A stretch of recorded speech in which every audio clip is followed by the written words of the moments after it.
Maswerteng hapon po mga ka-STL. Narito na po ang resulta ng STL Bulacan para sa araw na to, second draw. November 3, 2025, araw ng Lunes. Naway ang mga natayan niyo pong mga numero kanina ay manalo nawa ngayong hapong ito, 4 PM. Kaya kunin niyo na po ang inyong mga ticket. Narito na po ang resulta. Ang mga numerong nanalo sa STL Bulacan ngayong hapong ito, November 3, 2025. 4 PM, second draw. Result, 3 at 20. In exact order. Again, 3 at 20.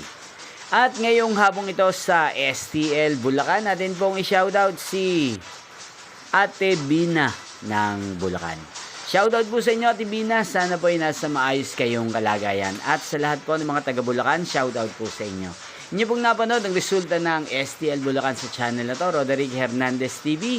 Magkita-kita pong muli tayo mamayang 8 PM para sa third draw result ng STL Bulacan.